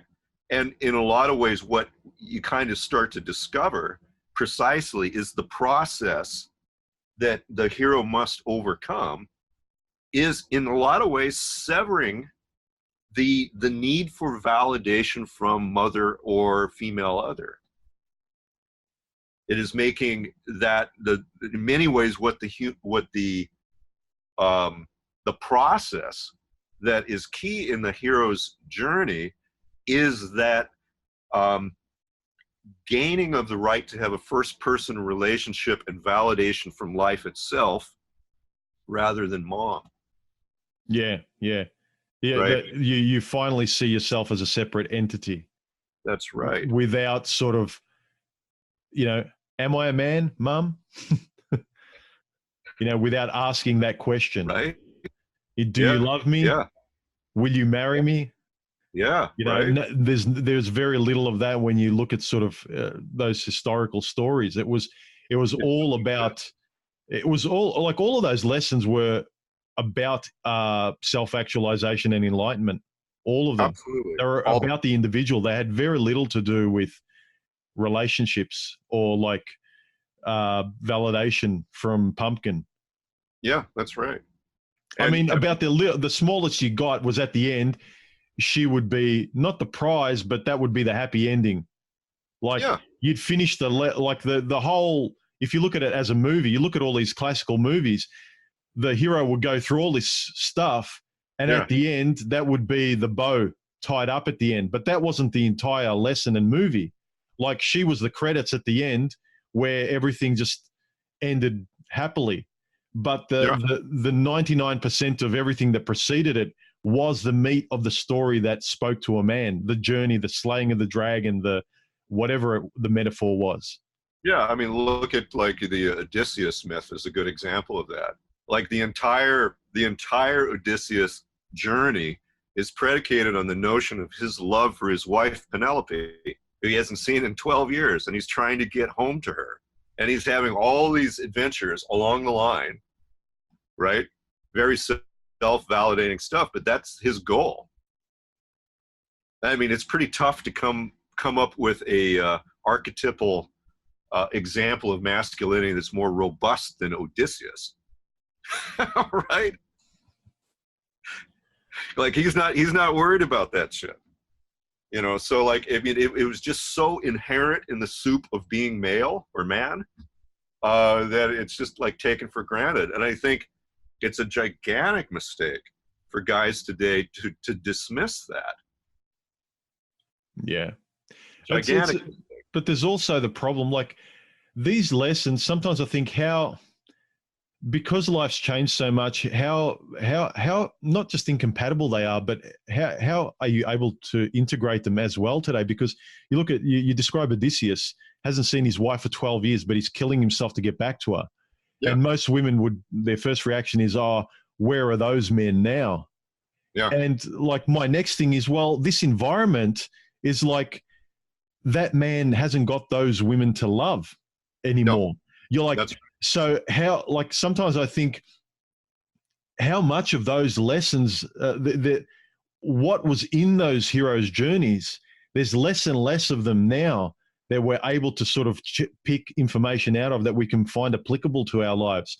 So a lot of this Stoic information, it's almost theatrical, or it's the intellectual ideas that we can't really apply to life, or we can apply to life less and less today, because there's less people we can cooperate them with through, or like, you know, imbue them through our lives, because you know, it's like trying to use a pager in a world full of mobile phones. Sure. It's like the technology has almost disappeared.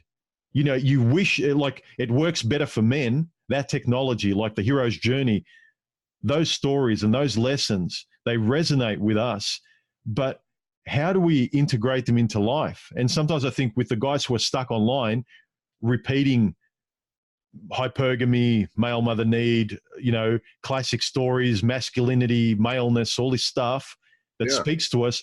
And the only place it can sort of work in any kind of small way is online, where we're allowed to, but dare not speak or practice it out there because it's incompatible. The masculine software doesn't plug into the female hardware out there. No, there's nowhere to pass it. Yeah. Yeah, I mean, it's a astonishing thing, and for some reason, I mean, okay, like I don't know. Here a couple of weeks ago, I was visiting a young friend of mine that was into video games in a big way, right? I always kind of have a slight interest in that kind of stuff, but it's not something I really do. But I encountered the video game, which is dear to a lot of people's hearts, old Witcher 3, which practically every guy in the world has probably played now. That's a story about love. It's a fucking love story. Right? It's a love story with a bunch of gore. Right? But the entire character is motivated by love for Chicky Poo and a parental affection. The entire thing. That's the entire motif. And you know what? The dude does not come across as any kind of like snowflake. Yeah. Well, right? I mean, you look at the success of the movie like Gladiator. Yeah. Normally they'd say like, oh, violence and gore, but as long as the violence and gore is in service to like his wife and his child who was killed, then it's all fine. Right. That's a real man. That's real masculinity. But that's what I'm saying. Like, in and of itself, even if you take off like the driving factor of like to avenge his wife and son getting killed, sure. Like, why is it only legitimate when it's done in service to them? Like, the rest of the movie has a lot more of masculine qualities in it but you need to imbue it with like, well, the whole point is he's taking revenge out because his wife got killed and his Well, it's son. product placement, isn't it? I mean, the woman wants to believe that he's doing it for her. Yeah. Like, that's it. If you're going to make movies, it's got to cater to that. Yeah, the Like, product well, placement is women. Guys doing things for themselves. Yeah, the product placement today is women, isn't it? It's kind of like, let's do this movie. Let's make the character a woman. Let's do this. Let's make it a woman. Yeah, that's right. It's a silly gimmick, like, but it's advertising, well, right?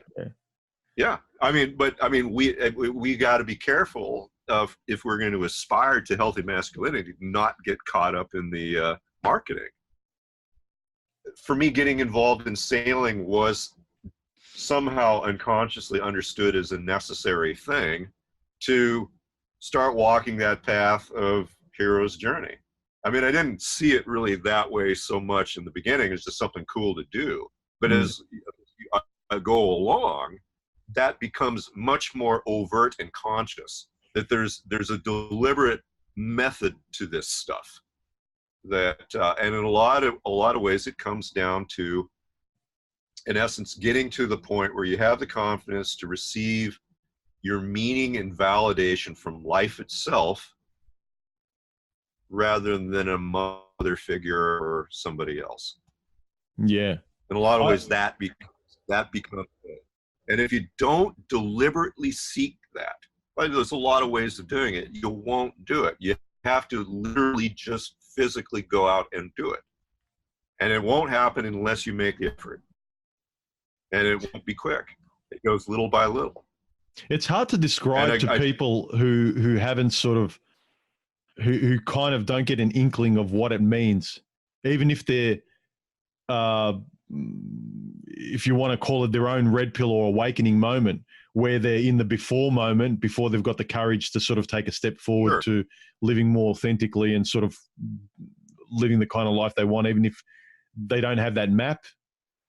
And like I always, and still to this day, and at the time when I did it, I found it hard to articulate and describe why I was doing it, what because especially when you're trying to describe as a man to other men, it seems completely irrational why you're following an instinct that feels right, but you can't describe where you're going, especially the older you are. They almost think you're having a nervous breakdown. But it's all I can describe it is some sort of intuition that says, no, this feels like the right thing to do, but everything that everything's telling me not to do it. There's no sane reason to go in this direction other than it feels more right than everything else. And you're risking everything else as well. Yeah, and it's a shitty deal, because like it has become so distant from the average guy's existence that, I mean, short of avenues like this, you have to, if you're the average guy, really go it alone. And that's lame, to be in a situation where you have to frickin' invent like everything about masculinity from the grass up. Like, that's a pretty big, I mean, to me, I find the notion of there being a certain kind of, like, I wouldn't say it's necessarily deliberate biculture. Might be. I mean, like, again, there's an awful lot of advertising copy out there that creates a lot of perceptions. But what would have been the historic mechanisms by which masculinity was discovered by boys is pretty denied. Like, that opportunity doesn't really exist, and a guy won't be able to it's going to be tough to find yourself in a situation where something opens to you to even make you aware of the fact that that's an essential process that is necessary in the life of a man. Yeah, and it's the only thing that can sort of calibrate you to sort of be a good man anyway, to operate in sort of a more efficient. Because when you look at it, society a long time ago made women dispose of femininity. It was seen in the similar way. But conveniently, gynocentrism accommodates them anyway. But it doesn't accommodate men. So for women, it's kind of like, get rid of femininity. You don't need it. but Sure. you're accepted and you're given everything and you've got a soft landing in society. And similarly, we'll badmouth masculinity. We'll get rid of both terms. But unfortunately, there's nowhere for a man to land nor be accepted through if he does the same thing. So I think that's why, like, gynocentrism as a definition to work through as a male just does not work as a language. Like, nothing makes sense, and very few men come out the other side rewarded and feel fulfilled as, defining themselves through a gynocentric framework, because by dint of it, it's designed for women. So we've both gotten rid of femininity and trying to get rid of masculinity now as both clownish, old-fashioned Stepford wife, leave it to beaver type terminology. But we've replaced it holistically for females in the culture, but there's no replacement for a man. So men are kind of left just blind and wandering and empty.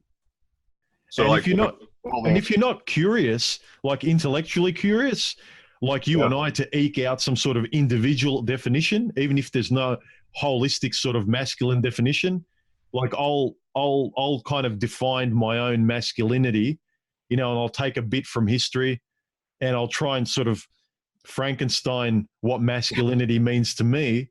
Sure. Because there's no agreed upon method anymore. There's no tribe. There's no mentorship. It's like try and fragment and put it together as best you can because no one's helping you. This kind of language could really help you, but now it's very abstract. Well, that's it. But it has to be because it's first person. But being raised by single mums, it's that much harder to integrate, though. I know, but I'm trying to be sympathetic to men. Well, every hero's journey is personal. Yeah. None of them are going to be the same. So, like, the only thing that can really be shared is the tools, not the experience. Because whatever any given guy is going to discover, like, it's going to be, it has to be unique to his own experience, and that's going to be different. Everybody's got a different itch to scratch, right? Yeah. But it's key, first of all, to recognize that the need exists, and it's very important, right? Now, B, understand that unless you deliberately seek it, it won't happen. It doesn't just happen by accident, right? Understand that it's a necessary quality, and it should be a big part of your life. Like, this is what you do. Living is becoming. Like, if you're not doing it, you're missing out on the entire thing, right? Yeah, yeah. And it's that much harder for the guy who doesn't even have any interest, hobby, or calling.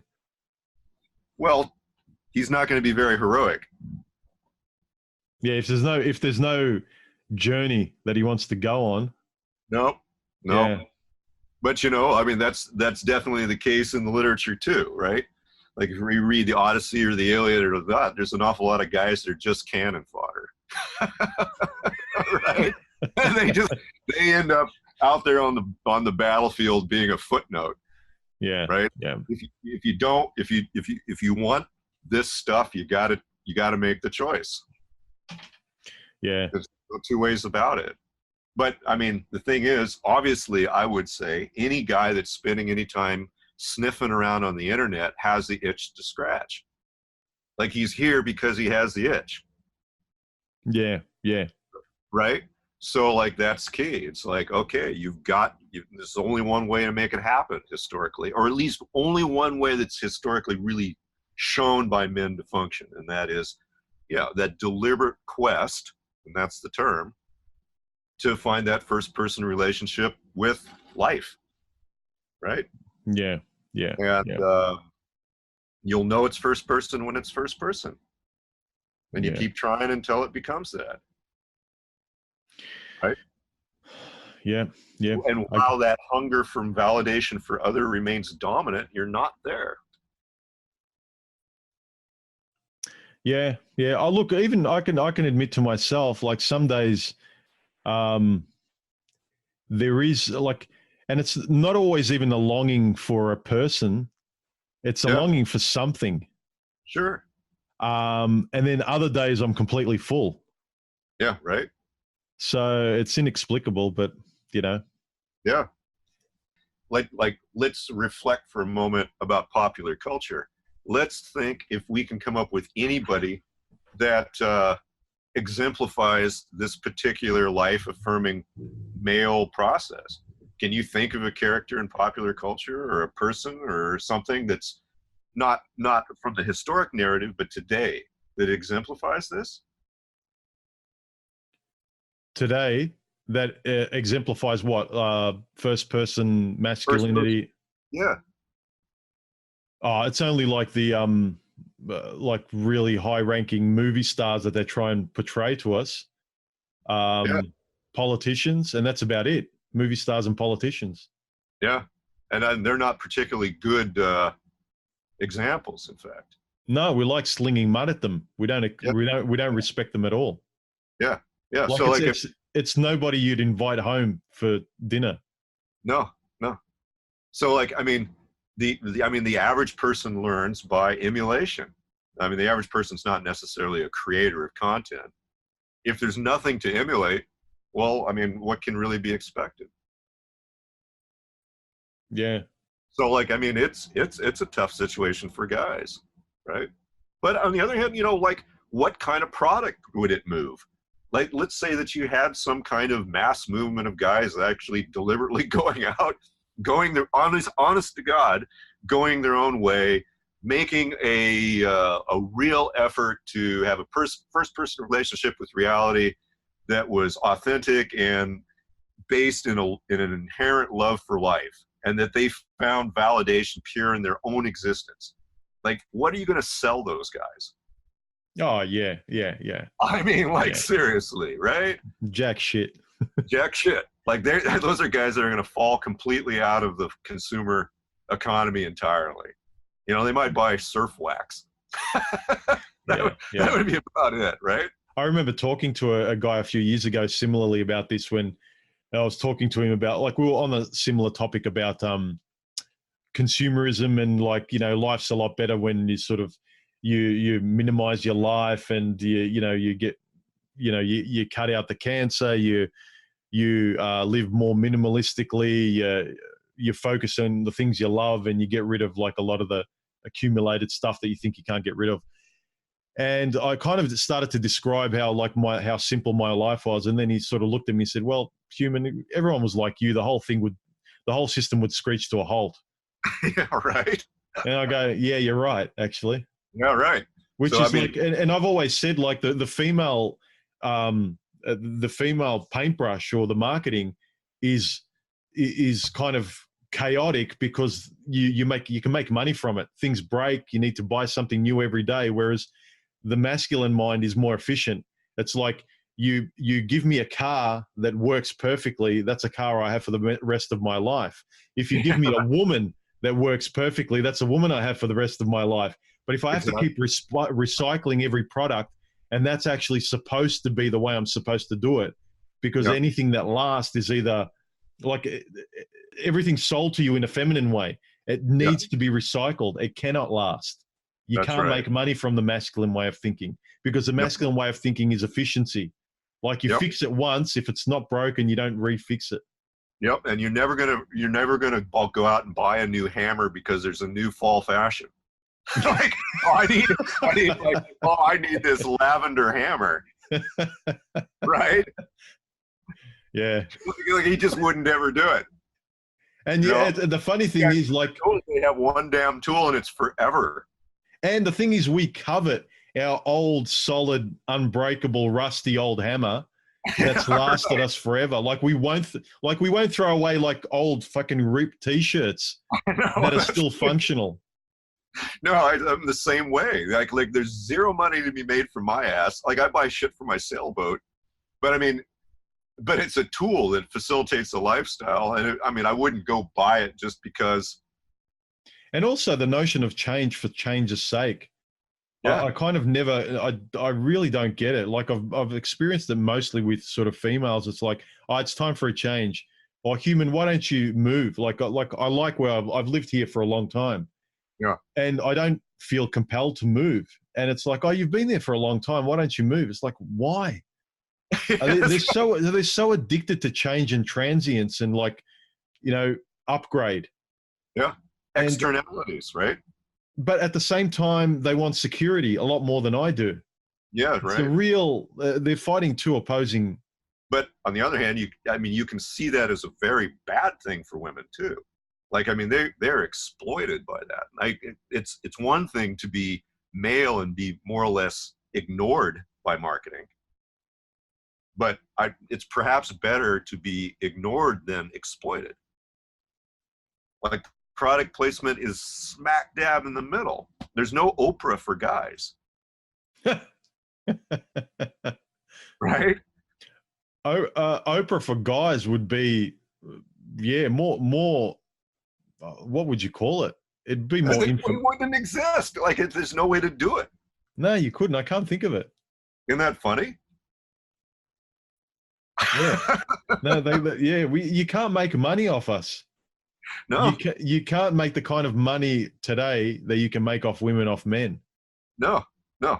Like this. So, I mean, I could have a tendency to be a little cynical about this. It's like a lot of this shit, if it isn't by design, it looks like it's by design. Yeah. I mean, it's by design in a way. People think that a bunch of people get in one boardroom and they kind of plan this stuff up. It's like when they said, oh, well, do all these companies and corporations meet together?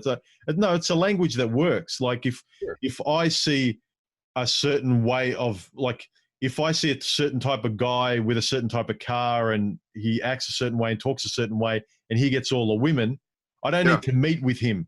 I can observe and see what works. And businesses do the same thing. Corporations just see the language that works, what buttons to push on people and human nature. And they all they don't need to meet. They all operate under the same sort of method, and it works for them. And they all mimic each other. They don't need to meet. No. But you just hinted to another thing. It's like, of the projects that are marketed to men, they are sold to men specifically to be used as tools to garner affirmation from women. Yeah. Right? Like, the guy isn't driving the car for himself necessarily. He's driving it for what he thinks it's going to provide him, which is affirmation from Chickie Poo. Yeah. About the only time I think that when I see a guy driving a car, it's more for him. It might not be completely, but it's much more for him when I see him driving an old muscle car than when I see him driving a sports car. Yeah, or when I see him riding a Harley, an old one, as opposed to riding a new super bike. Yeah, exactly, right? But everything modern is very much directed to the approval of her. Absolutely. But it's wrapped up in making you believe that you want it because you desire it. That's right. It's fascinating, huh? Yeah, it's really fascinating. And the silver bullet to defeat all that is just forgo it. Say, it's necessary for my process of becoming whole to find validation from something that actually is worthy of it.